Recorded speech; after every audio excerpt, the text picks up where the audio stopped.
그 가죽옷을 지어 입히셨다. 이 하나 속에 무엇이 나오냐면 동물을 잡아야 하는 것, 동물의 피가 필요한 것, 그 다음에 사람의 방법으로 아무리 만들어도 죄의 근본적인 건 덮어지지 않는다는 거예요. 감추고 싶었지만 감춰지지 않는 거예요.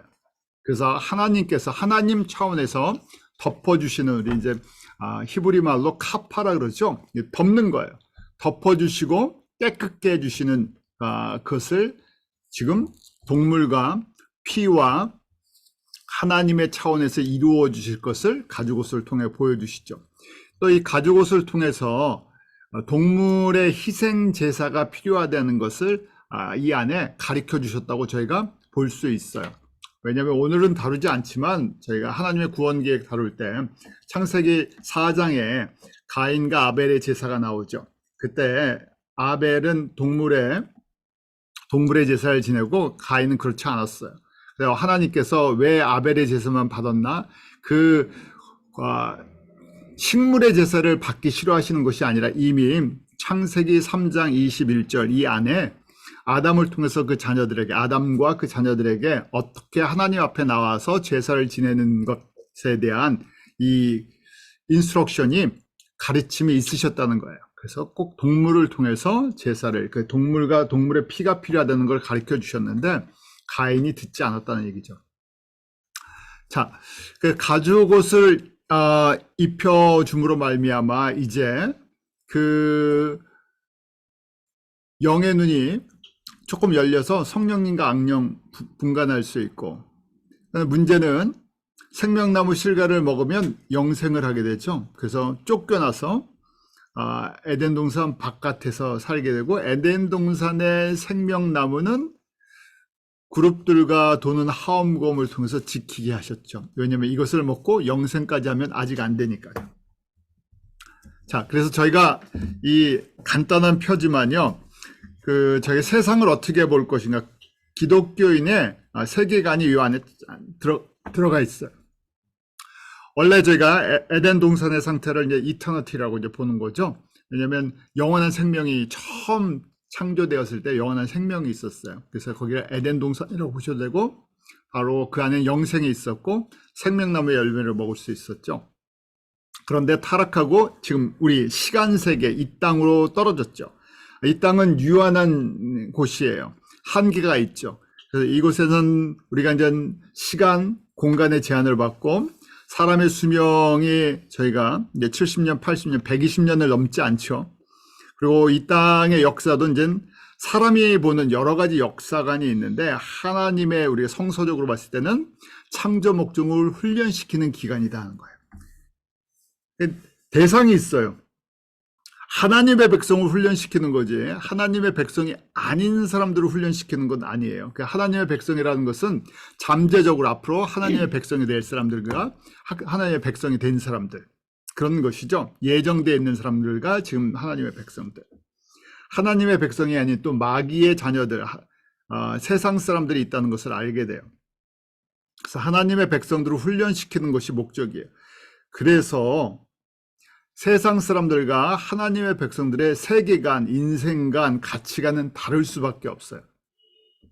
그런데 다르지 않기 때문에 갈등이 있죠. 신앙생활을 할 때. 그 다음에 저희가 많은 문제들이 여기서부터 시작이 돼요.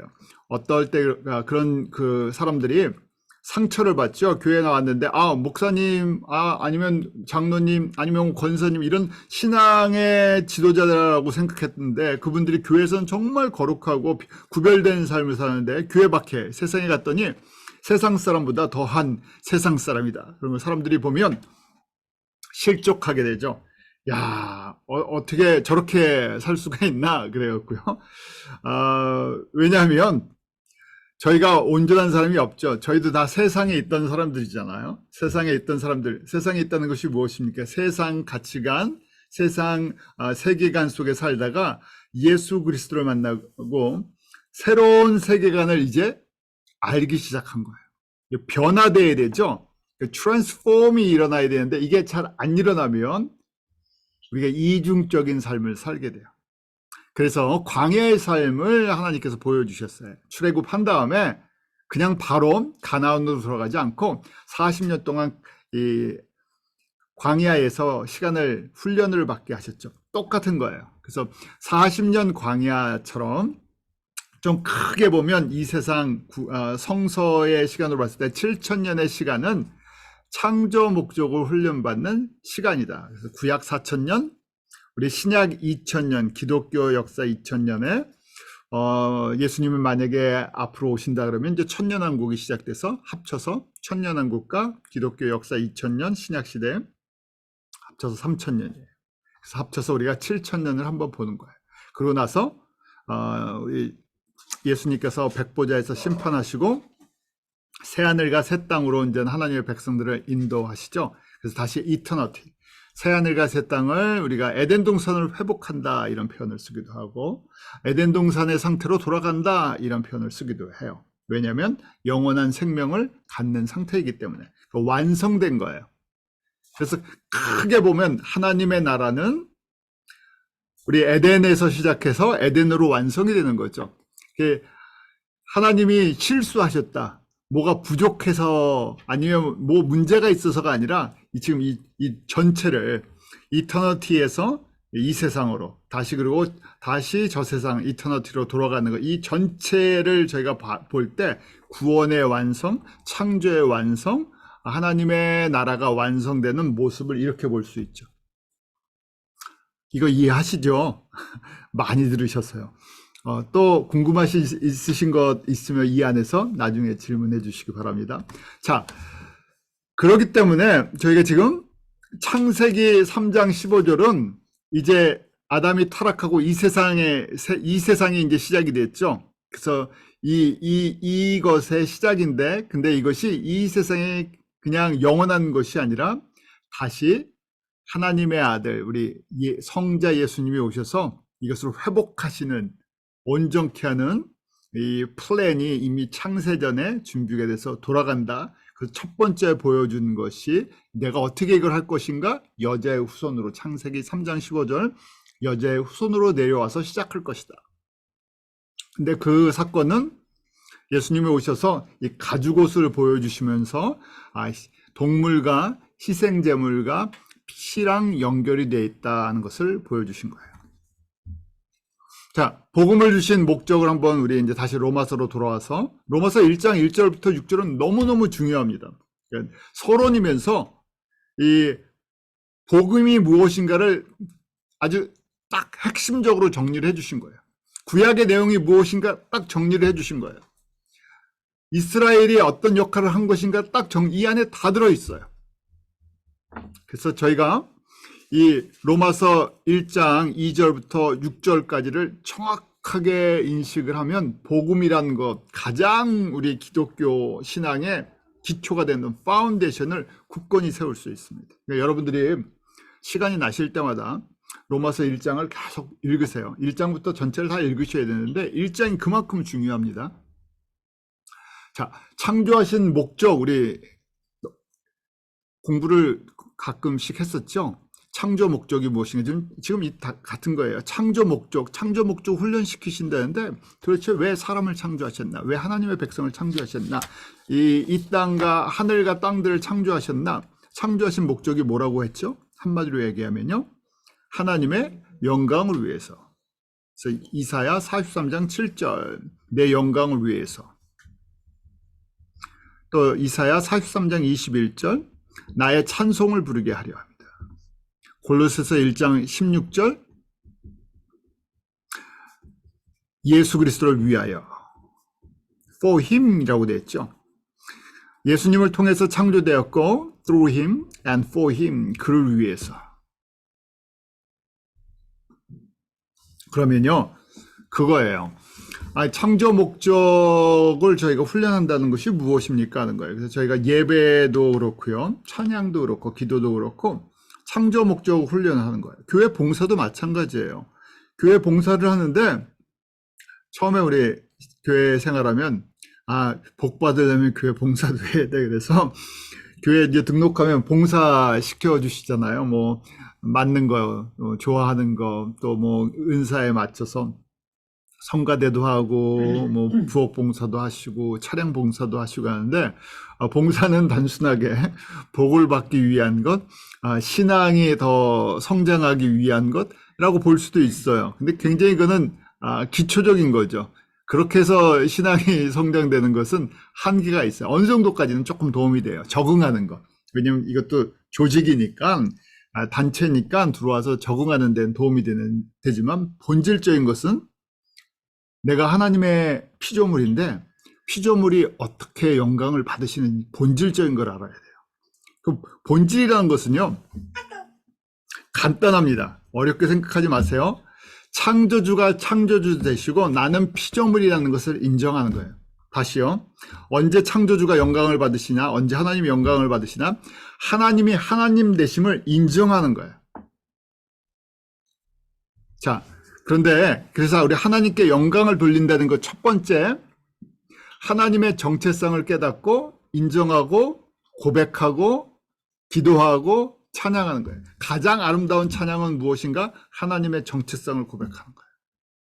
가장 아름다운 기도는 무엇인가? 하나님의 정체성을 고백하는 거예요. 우리 기도는 기도나 사실은 찬송이나 저희가 예배나 말씀이나 다 연결이 되어 있어요. 처음 신앙생활 할 때는 우리의 필요한 것들을 고백하죠. 우리의 아픈 것들, 우리의 연약한 것들을 고백해요. 그런 시간들이 필요하죠. 왜냐하면 우리 하나님과 나와의 릴레이션십이 빌드업 되는데 누구신지를 정확하게 모르니까 일단 저희가 연약하니까 우리가 필요가 있었기 때문에 아픔이 있었기 때문에 하나님을 찾게 되고 그래서 만났기 때문에 그런 것들을 고백하게 되죠. 그런데 시간이 지나면 이제 인격적인 교제를 하게 되면 우리가 기도해야 들으십니까? 그게 이제 질문이에요. 우리가 꼭 기도를 해야지 부르짖어야만 알아들으시는 분이 하나님이세요? 아니죠. 어떻게 그걸 알 수 있어요? 그래서 우리가 그 하나님이 누구신가를 인정하고 고백하는 것 속에 우리의 기도가 사실은 다 들어가 버려요. 그래서 이제 하나님이 어떤 분이신가 이거 이제 연습하는 거예요. 연습하려고 제가 적어드린 거예요. 자, 하나님의 정체성을 인정하는 것 이게 이제 우리 수직계명이랑도 연결이 돼 있어요. 하나님만 사랑하고 섬기는 건데 첫 번째 존재적인 측면에서 삼위 하나님을 인정하는 거예요. 네 가지 써드렸죠. 삼위 하나님, 스스로 계시는 하나님, 자존하신 하나님, 영원하신 하나님, 변하지 않은 불변하신 하나님. 하나님의 존재적인 특성을 갖다가 고백하는 거예요. 그래서 삼위 하나님이라고 할 때 저희 삼위 하나님의 특성을 알고 계셔야 돼요. 그냥 삼위 하나님 입으로만 하는 것이 아니라 삼위 하나님 할 때 삼위 하나님의 특성들을 저희가 고백할 수 있어요. 그러니까 사실은 이게 지금 제가 12가지 적어드렸는데요. 12가지 말고 많죠. 너무 많아서 적어드릴 수가 없어서 기본적인 거예요. 12가지만 갖고 묵상을 해도 기도가 끝이 없어요.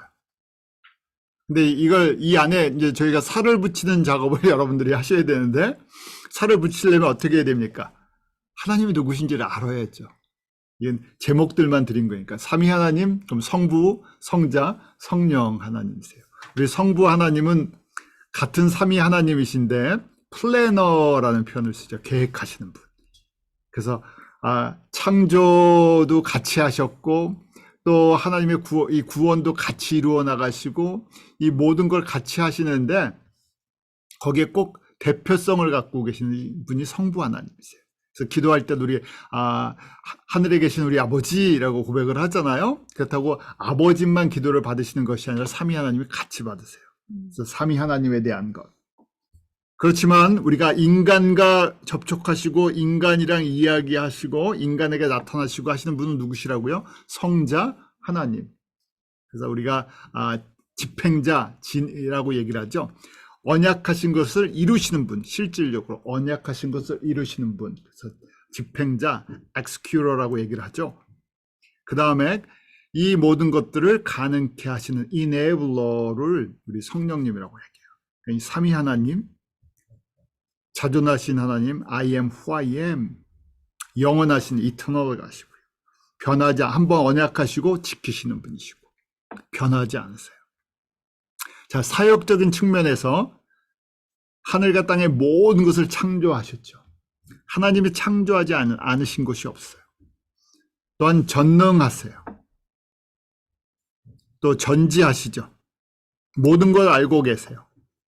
그러니까 저희가 그거예요. 내가 다 구하지 않지만 나의 필요를 누구보다도 더 잘 알고 계세요. 나랑 하나님의 관계가 무슨 관계입니까? 내가 예수를 나의 주로 온 줄 삼고 하나님을 내가 뭐라고 불러요? 성부 하나님을 아버지라고 불러요. 그러니까 내가 나보다도 더 나를 잘 알고 계세요. 그래서 그런 표현들이 많잖아요. 성경에 머리칼까지, 우리 머리까지 다 세시는 분이세요. 우리는 우리 머리 셀 줄 몰라요. 그 다음에 우리가 우리 자신을 얼마나 잘 알겠어요? 우리 자신을 정확하게 모르죠? 왜냐면 내가 내일 일을 알 수가 없고, 내가 내 몸의 내일을 알 수가 없어요. 그런데 모든 것, 나에 대한 모든 것뿐만 아니라 하늘과 땅에 대한 모든 것들을 알고 계시고 모든 것을 다스리세요. 그리고 어디에나 계세요. 우리가 가끔 마귀를 두려워할 때가 있는데 마귀는 무소부지하지 않아요. 제한적이에요. 마귀는 모든 걸 알지 않아요. 마귀는 모든 능력을 갖고 있지 않아요. 마귀는 창조자가 아니에요. 마귀는 그래서 지금 저희가 이 창조 목적에 보면 하나님께서 지금 우리를 훈련시키기 위한 도구로, 이 회초리에 같은 도구로 일정 기간 힘을 주시고 이 세상의 왕, 이 세상의 신, 왜 이 세상을 온실로 만들어 두시지 않았어요. 저희를 갖다가 어떻게 보면 거친 세상에서 한번 겪어봐라. 그러면서 하나님의 사랑과 하나님의 은혜가 무엇인지를 깨닫고 너희가 스스로 창조주 하나님께, 삼위 하나님께 영광을 돌려봐라 하는 그런 거를 갖다가 만들어 놓으신 거예요. 이제 성품적인 측면에서 그래서 사랑의 하나님이다. 그 사랑이 우리가 측량을 할 수가 없죠. 은혜의 하나님, 자비로운 하나님, 또 동시에 공의로우신 하나님. 그래서 이걸 이제 교리로 배웠어요. 교리로. 이게 교리로 배우는 것이 아니라 이것을 내 삶 속에서 묵상을 하면서 고백을 하는 거예요. 그게 이제 기도예요. 처음부터 이런 기도가 안 나오죠. 이런 기도가 나올 수가 없어요. 처음에 이렇게 기도하세요. 그러면 이걸 교리로 보기 때문에 저희 주일학교나 여러분들이 처음에 교회 다니면 대부분 장로교회 가면 소요리 문답 무슨 대요리 무슨 그런 거 교리하면서 우리는 하나님의 하나님의 영광으로 해서 지음 받았습니다 그러는데 그게 무슨 말인지 못 알아들어요. 제가 교사를 하면서도 그랬어요. 제가 중고등부 교사를 하는데 그걸 가리키래요. 근데 그걸 가리키는데 하나님의 영광으로 해서 창조받았습니다. 아이들도 외우고 저도 외워서 얘기를 하죠. 근데 그게 무슨 의미인지를 정리가 잘 안 돼요.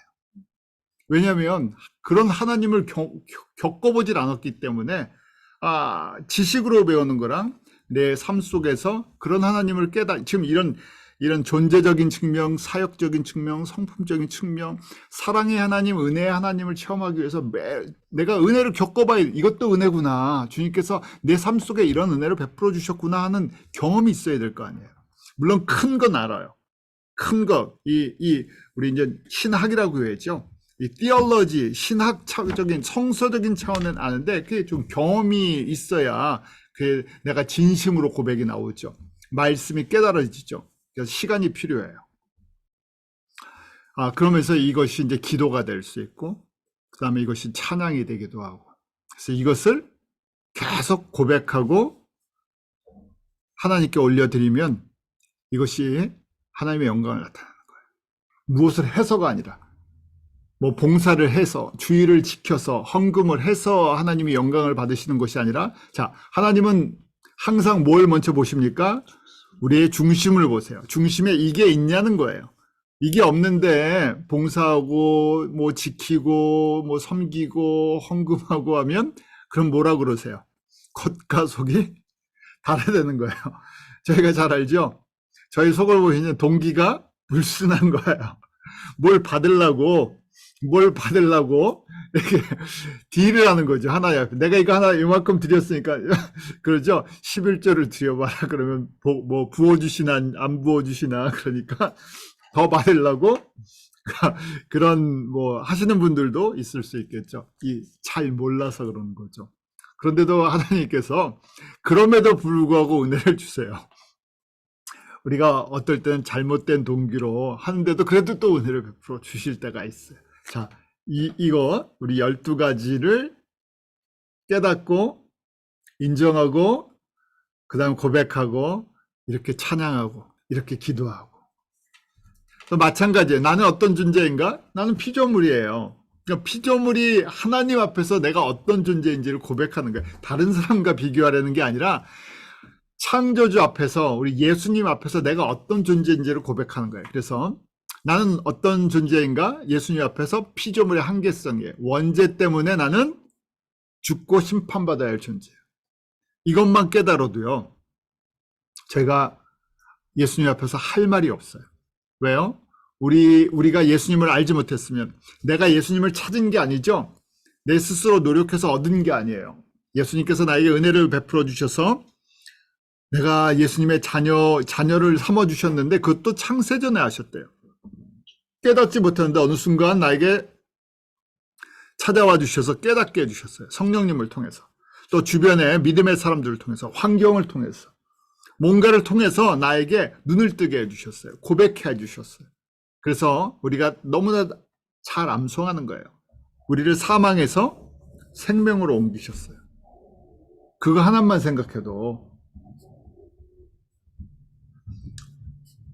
우리가 지옥에 갈 존재들인데 영원한 형벌을 받아야 할 존재인데 영원한 형벌, 영원한 죽음에서 영원한 생명으로 죄사함으로만 옮겨주셨다는 것, 이것만 해도 우리가 하나님 앞에 고백해야 할 거 너무 많죠. 나의 정체성, 나는 원죄 때문에 창조주도 알지 못하고 창조 목적도 모르고 결국은 심판과 함께 지옥에 갈 존재예요. 그래서 이걸 내가 예수 그리스도의 은혜로 내가 예수를 나의 구주로 나의 하나님으로 고백했기 때문에 나는 전적으로 하나님의 은혜를 의지하며 살아가는 존재입니다. 은혜 없이는 살 수 없습니다. 그래서 창조 목적대로 내가 살아야 합니다. 그런데 문제가 있죠. 내가 존재적인 차원에서 우리의 신분이 마귀의 자녀에서 하나님의 자녀로 바뀌었어요. 신분이 완전히 우리의 시민권이 바뀌었죠. 이 세상에서 하늘의 시민권으로. 근데 문제가 항상 우리가 이 안에서 두 사이 속에서 하나님과 세상 사이에서 갈등을 해요. 왜냐하면 쓴뿌리가 있기 때문에 그래요. 옛 성품, 옛 자아, 마귀의 성품들, 세상 가치관들, 이런 것들이 뿌리가 너무 깊게 내려가 있어요. 그래서 이것 때문에 내가 하나님의 뜻을 머리로는 알지만 순종하지 못할 때가 너무나 많죠. 그런 존재라는 거예요. 그래서 쓴뿌리를 제거해야 돼요. 쓴뿌리를 제거한다는 것이 다른 얘기로 하면 성결의 삶을 사는 거예요. 성화의 삶을 사는 거예요. 마태복음 5장의 말씀에 보면 팔복의 삶이에요. 구별된 삶, 거룩한 삶이에요. 그냥 이건 저희가 일반적으로 잘못 이해하셔서 예수님을 믿고 도덕적으로 윤리적으로 사는 것, 그거는 차원이 달라요. 도덕 윤리를 할 때는 사람이 노력해서 어느 정도 된다고 생각을 하는 거예요. 그런데 이건 도덕과 윤리의 차원을 넘어서요. 왜냐하면 우리 안에 있는 쓴뿌리는 도덕적으로 윤리적으로 해결이 되는 부분이 아니에요. 그냥 쓴뿌리를 쉽게 생각하면 나예요. 이게 없어지지 않죠. 내가 죽지 않는 한 쓴뿌리도 없어지지 않아요. 그래서 쓴뿌리를 제거하려면 누구의 도우심이 필요해요? 성령님의 도우심이 절대적으로 필요해요. 또 성령님의 도우심만 안 되고 말씀의 검이 필요해요. 하나님의 말씀의 검, 좌우의 날선 검이죠. 그것이 우리의 혼과 육과 영까지 쪼개고 치료할 수 있어요. 그래서 이걸 조금 쉽게 얘기하면 우리 아침마다 매일 큐티 하시는 분들 계시죠? 생명의 삶이나 매일 양식이나 말씀 갖고 이렇게 묵상을 해요. 묵상을 하는 이유가 무엇인가? 본질적으로 내 안에 있는 쓴뿌리를 발견하고 잘라내기 위해서 그래요. 얼마나 걸립니까? 평생 걸려요. 이걸 그래서 지금 신앙생활의 대부분이 여기에요.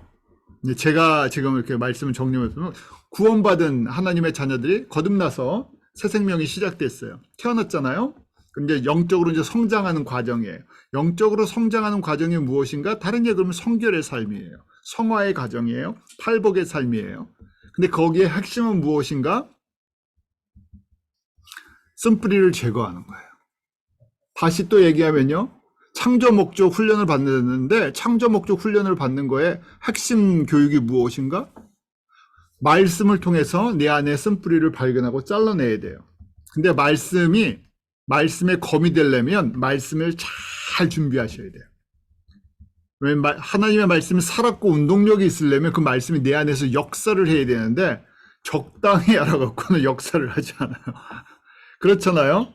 무딘 칼뿐이 안 돼요. 무딘 칼도 안 되죠. 칼이 칼 역할을 하지 않아요. 성령님도 그렇죠. 생전 성령님과 관계를 안 맺고 살다가 성령님 한번 도와주세요 그러면 그게 잘 안 돼요. 그래서 우리가 이 신앙생활, 우리의 신앙의 믿음의 여정은 이 말씀의 검과 성령의 도우심을 통해서 내 안에 쓴뿌리들을 하나씩 정리하는 거예요. 정리하다 보면 어떻게 됩니까? 우리 그 옥토의 비유처럼 그 길가였던 아니면 돌밭이었던 가시덩굴이었던 것이 정리가 되면서 이제 열매가 자랄 수 있어요. 그래서 성령의 열매가 맺히기 시작하죠. 성령의 열매가 맺힌다는 것은 또 다르게 얘기하면 내 안에 예수 그리스도의 성품으로 인격으로 변화되어 가는 거예요. 그게 팔복의 말씀이었죠. 자, 이러면서요. 나의 생사복이 누구의 손에 있다고 고백을 해야 됩니까? 예수님의 손에 있다는 것이죠. 나의 생사복만 예수님의 손에 있습니까? 이게 이제 범위를 넓혀 나가는 거예요. 나의 가족, 나의 자녀. 저희 안에 끊임없는 근심과 염려의 대상들이죠. 눈에 안 보이면 불안한 존재들, 사랑하기 때문에. 그런데 그 모든 것이 예수님의 손에 있습니다. 고백을 해요. 손에 있다고 고백하는 건 이제 다음 차원이 손에 있다고 하는 것과 동시에 맡기는 거예요. 그렇죠. 그렇게 기도하죠. 주님, 은혜를 베풀어 주셔서 예수님의 손에 꼭 붙잡아 주십시오. 손에서 놔주지 마십시오. 예수님의 손에 있는 것, 하나님의 손 안에 있는 게 얼마나 큰 은혜인지를 고백을 하는 거예요. 그러려면 그 예수님이, 그 하나님이 누구신지를 알아야 되죠.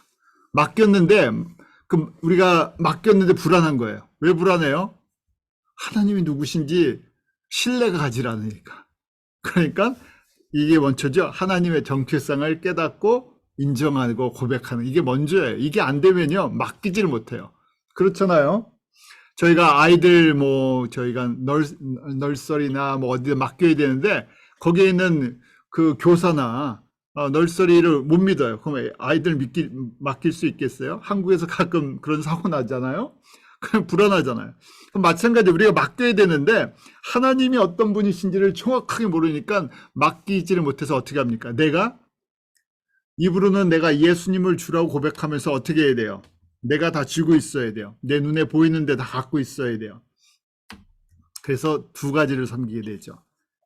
자, 그래서 이거 첫 번째가 하나님이 어떤 분이신가를 고백하고, 두 번째, 내가 어떤 존재인지를 예수 그리스도 안에서 이런 것들을 정리하는 거예요.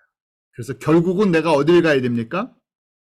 나의 삶의 목적은 이 땅이 아니라 낙원에 가야 하는 존재, 천국으로 가야 하는 존재. 이 몸의 소망 무행가 하는 거예요. 많은 분들이 이렇게 성경 공부를 하는데요. 이 공부를 끝내는 분들이 계세요. 그래서 사실은 내가 소중하게 여기는 것들을 어디에다 맡기느냐 하는 것들을 잘 보면, 저분이 믿음에 어디다 믿음을 두고 있구나, 어디다 소망을 두고 있구나 하는 걸 알게 돼요. 자, 왜 우리가 천국에 소망을 둡니까? 천국에 가면 영원히 살아요 하는 것 끝이 아니죠. 영생만 하는 것이 아니라 거기는 상급이 있어요. 면류관이 있어요. 그러니까 이 세상과 다른 계층사예요. 여기처럼 부익부 빈익빈의 세계라는 것이 아니라 영광에 따라 계층이 있다는 거예요. 그래서 우리에게 주신 이 은혜를 따라서 우리의 사명이 무엇입니까? 내 민족과 타민족에게 창조 목적대로 살아가도록 예수 그리스도의 복음, 그러니까 풀 가스펠이에요. 풀 가스펠. 그냥 예수 믿고 구원받으세요 아니라 지금 저희가 나누는 이 전체 메시지. 예수 그리스도 안에 있는 이 생명과 영광과 우리가 왜 창조되었고 어떻게 하면 창조주에게 영광을 돌릴 수 있는 이 풀 가스펠을 가르쳐 주는 거예요. 그리고 다시 제자가 되고 그 사람들이 다시 성숙해져서 이것을 또 나누고 우리에게 맡겨주신 사명이에요. 그래서 우리가 그것을 지상계명, 지상사명이라고 이제 정리를 하죠. 자, 지금 하나님의 정체성을 인정하고 나의 전크성을 고백하고 세 번째는 지상계명과 지상사명을 순종하는 거예요. 지상계명은 결국 앞에 나오는 하나님과의 관계성을 정리시켜주는 거예요. 지상계명 중에 첫 번째 계명이 내 마음을 다하고 목숨을 다하고 뜻을 다하여 주 너의 하나님을 사랑하라. 이것이 크고 첫째 되는 이게 first and greatest commandment라고 되어 있죠. 이 하나에 다 들어가 있다는 거예요. 가장 중요한 거예요. 그래서 우리가 이걸 수직계명, vertical commandment라고 얘기하는데 수직계명이 하나님과 나와의 관계예요. 근데 마음, 목숨, 뜻, 힘 다 나의 전인격을 통해서 하나님을 사랑하는 것. 이럴 때 우리가 맡길 수 있죠. 이럴 때 우리가 온전히 의지할 수 있죠. 그 다음 두 번째는 우리 다 아시는 거죠. 내 이웃을 내 몸과 같이 사랑하라. 이웃이 어디까지입니까? 우리가 이웃은 하나님의 백성들이에요. 하나님의 백성들. 우리가 인류애적으로 보면 모든 사람이라고 얘기할 수 있지만 그런데 성서적으로 봤을 때는 하나님의 백성들이에요. 그래서 지금 이것을 우리가 이 지상 계명이라고 얘기하고 그 다음에 이웃을 사랑하는 것 어떻게 사랑합니까?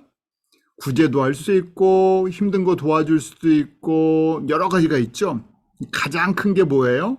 예수 그리스도의 이 복음을 나눠주는 거예요. 왜요? 복음보다 더 귀한 것이 있습니까? 없어요.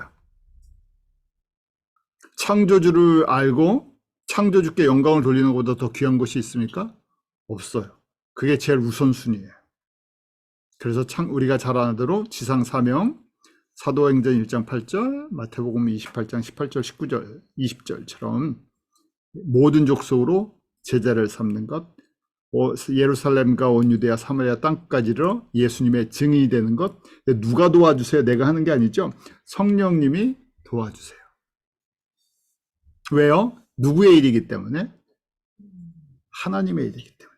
누구에게 맡겨주셨어요? 총지휘자가 누구세요? 예수 그리스도세요. 우리는 예수 그리스도의 똑같이 사도들, 증인들, 제자가 돼서 이 일을 감당을 하는 거죠. 영광이에요. 종종 그러잖아요. 우리 이제 직장 이야기할 때 좀 쉽게 얘기할게요. 미국에서 이제 직장 어디 자녀들이 직장 들어갑니다. 그러면 좋은 데 들어가면 좋잖아요. 그래서 구글 갑니다. 그러면 막 좋아하고 요새 아니면 의사 된다, 변호사 된다. 그러면 정말 좋잖아요. 맨하탄에서 일한다. 그러면 좋잖아요. 아니면 정부 기관에서 일한다. 워싱턴 가서 일한다. 그러면 우리 굉장히 흐뭇하죠. 그 다음에 부모님도 내가 뒷바라지한 보람이 있구나 이렇게 생각할 수 있어요. 그런데 지금 저희는 누구의 일을 하고 있습니까? 하늘과 땅을 지으신 분의 일을 해요. 그 총책임자가 저희들에게 임명해 주셨어요. 예수님께서 내가 너희에게 내가 혼자 다 할 수 있는데 너에게 나눠주겠다는 거예요. 근데 너 혼자 못하는 걸 알기 때문에 성령님께서 도와주신다는 거예요.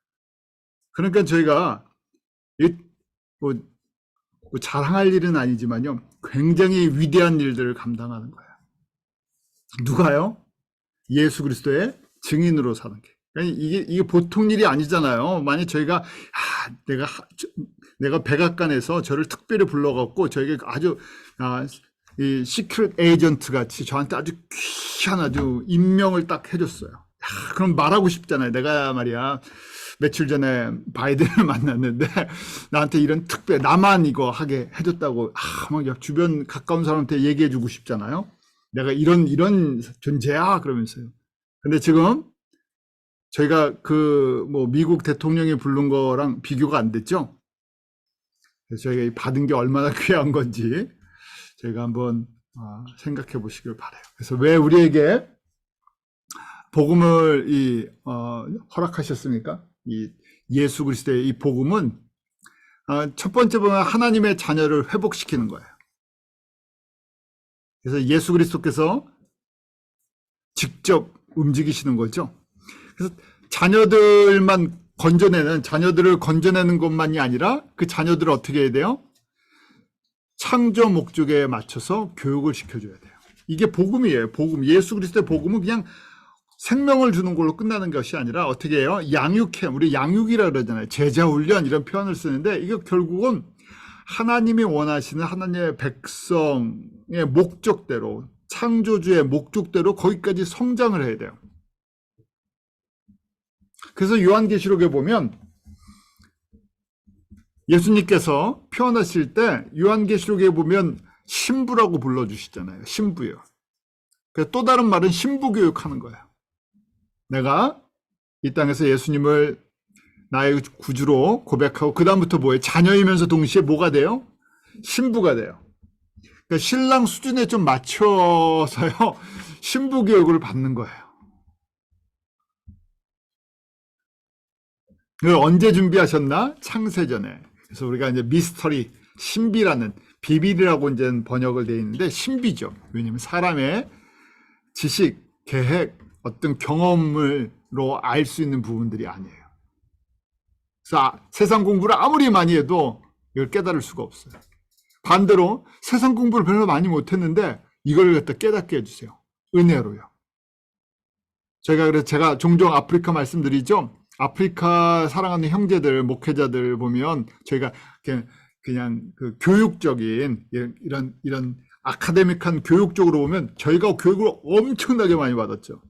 그런데 하나님께서 그 형제들에게 이 하나님의 구원의 신비를 열어주시니까 저희는 읽으세요 거저 줘도 안 읽는 책들을 그분들은 읽고 내가 예수님을 더 알고 싶습니다. 그래서 찾아오는 거 아니겠어요?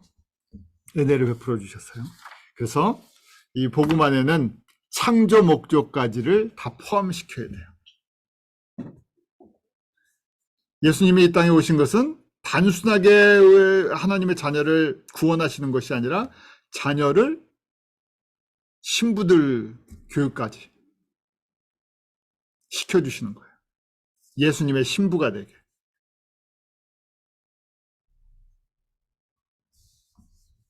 그래서 저희가 이 안에 불러주시는 그 하나님의 자녀들을 한번 좀 볼 필요성이 있죠. 사랑하는 자들에게, 수직계명을 지키는 자들에게, 뜻대로 부르심을 입은 자들. 그래서 왜냐면 다 이걸 깨닫는 것이 아니라요, 하나님께서 사랑하는 자들이 이 깊은 복음의 의미를 깨달아요.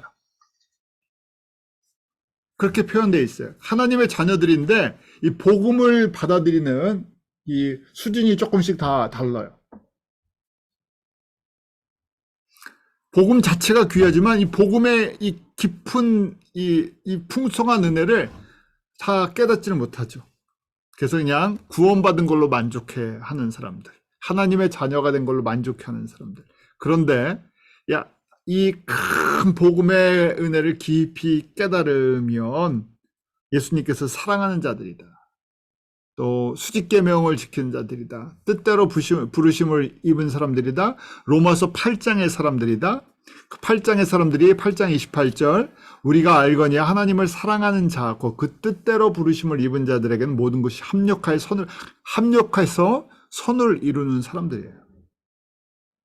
선이라고 이야기해서 그냥 세상 사람들에게는 좋은 일을 이루는 것. 그래서 제가 우리 교회에서 합력해서 선을 이루어야죠. 하지만 교회의 특성이요, 정말 다양한 사람들이 모입니다. 다양한 사람이 많이 모이면 많이 모일수록 좀 이상한 얘기입니다. 선한 일을 못해요. 너무 다양해서요. 무슨 얘기인지 아시죠? 왜냐면 그 안에 영적으로 어린아이들부터 성숙한 사람들이 다 있는데, 교회가 하나님께서 좀 교회 성도들이 많게 하려면 어른들보다 이상하게 영적으로 태어난 사람들이 많습니다. 그러니까 좀 아이들이 많죠. 아이들이 많아요. 그러니까 아이들이 많으니까 일을 하려고 그러면 어떻게 됩니까? 소리가 커져요. 소리가. 그 다음에 디맨드가 다 달라요. 그래서 진짜 일은 하기가 힘들고, 그 어린아이들이 좋아하는 일들을 그 수준으로 해줘야 돼요. 왜냐면 복음의 이 깊이를 다 깨달을 수가 없죠. 이 복음의 깊이를 다 깨달으려면 성숙한 사람이 돼야 돼요. 성결한 사람들이 돼야 돼요. 그런데 이 숫자가 그렇게 많지를 않아요. 그렇게 만들어 놓으셨어요.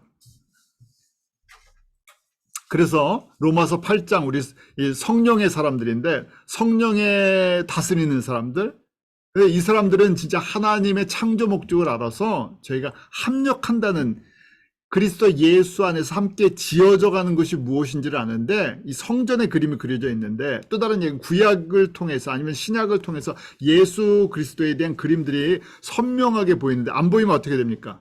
내가 보기에 좋은 것이 선이에요. 근데 그런 사람들이 많으니까 어떻게 돼요? 진짜 해야 할 거를 못할 수 있어요.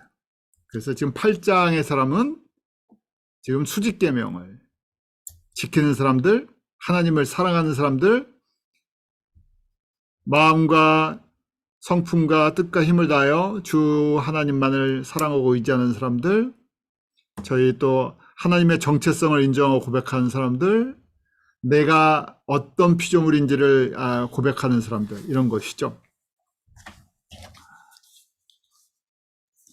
자, 저희가 이 부분을 잘 정리하고 같이 매일매일 삶 속에서 이 부분을 연습했으면 좋겠어요.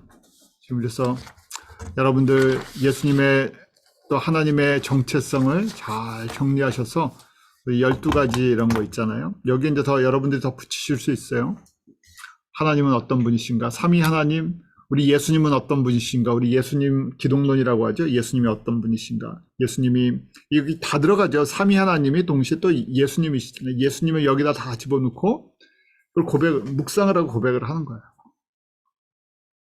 그럼 어떤 면에서 보면 참 자유로울 수 있어요. 거꾸로 저희가 그 예수님을 조금할 때 저희 더 율법적인 경향들이 있어요. 뭘 지키는 게 나쁘다는 얘기가 아니라요. 뭘 안 하면 내가 뭐라고 얘기하나요? 벌을 받는다, 아니 복을 못 받는다. 뭘 해야 복을 받는다는 개념을 갖고 있어요. 그래서 새벽기도, 금요 철야, 우리 한국에서 그런 걸 열심히 했었는데, 사실은 그런 걸 통해서 예수님이 누구신가를 경험하는 귀한 시간이었는데, 반대로 어느 정도 시간이 지나면 그걸 안 하면 내가 이거 안 해서, 내가 이거 안 했더니 이렇게 된 것 같아, 내가 이거 안 했더니 이렇게 생각을 하죠. 그래서 그런 것이 아니라 그 모든 과정들이 하나님의 정체성과 내가 어떤 존재인지를 고백해야 하는, 깨닫게 하시는 과정들이었어요. 그래서 그러면 조금 여기에 대해서 더 자유가 있어요. 그리고 내가 지상계명, 지상사명 여기에 초점에 맞춰 있으면 교회에서 사역을 하든 저희가 선교지에서 사역을 하든 사역의 큰 그림이 그려지죠. 어떤 사역을 해야 되는 거구나 하는 것. 왜냐하면 이 사역의 핵심은 예수 그리스도의 복음인데, 단순한 복음이 아니라 full gospel이에요. full gospel을 깨닫고 생명을 얻어서 예수님의 신부까지 되게, 나도 그렇게 돼야 되는 거고, 그렇게 되기를 원하시는 거예요. 그래서 그것을 그것에 직접적으로 간접적으로 내가 참여를 할 때 주님이 영광을 받으시죠. 자, 저희가 그럴 때 합력해서 하나님이 원하시는 하나님의 나라를 복음을 완성해 나가는 것을 이룰 수가 있어요. 저희가 그렇게 또 한 주간 이 말씀 속에서 묵상하는 은혜가 있으시기 바랍니다. 기도하겠습니다. 하나님 참 감사합니다. 저희들 정말 여러 곳에 흩어져 있고 또 주님의 베풀어 주신 은혜를 다양한 통로를 통해서 경험하지만 우리가 고백하는 것은 같습니다. 예수 그리스도 안에서 저희를 하나님의 자녀 삼아 주시고 예수 그리스도의 놀라운 복음을 저희로 깨닫게 하시고 믿어 순종케 하여 주심을 감사합니다. 예수 그리스도 안에 있는 이 복음의 그 넓이, 그 다음 길이, 높이, 이 모든 것들을 매일매일 더 깨닫기 원합니다. 저희들에게 그런 은혜를 베풀어 주시옵소서.